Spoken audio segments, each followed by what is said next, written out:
കോമലത്തിങ്കൾ കിടാവോ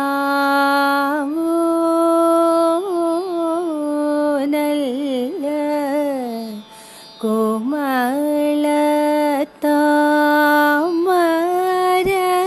പൂവോ.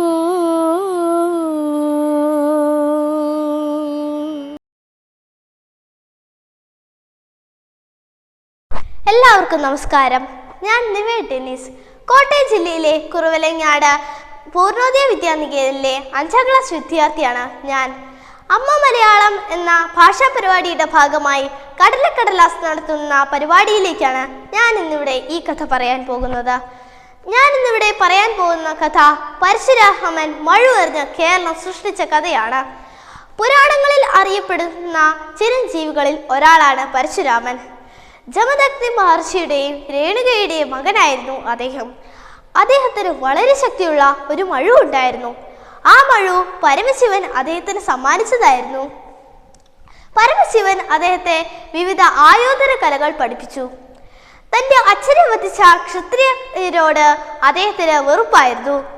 അദ്ദേഹം 21 വട്ടം ക്ഷത്രിയലോകത്തെ ആക്രമിച്ചു. തപസ് ചെയ്ത് പ്രാർത്ഥിക്കാൻ പശ്ചിമഘട്ടത്തിലെത്തിയ അദ്ദേഹം സ്ഥലം അന്വേഷിച്ചു. വരുണദേവൻ പ്രത്യക്ഷപ്പെട്ട് അദ്ദേഹത്തെ അനുഗ്രഹിച്ചുകൊണ്ട് പറഞ്ഞു, മഴു കടലിലേക്ക് എറിയുക, കടൽ കരയായി മാറുന്ന ഭാഗം തപസ് ചെയ്യാൻ എടുത്തുകൊള്ളുക. അങ്ങനെ പരശുരാമൻ മഴു എറിഞ്ഞെടുത്ത കരഭാഗം കേരളം എന്ന പേരിലാണ് അറിയപ്പെട്ടിരുന്നത് എന്നാണ് ഐതിഹ്യം. നന്ദി.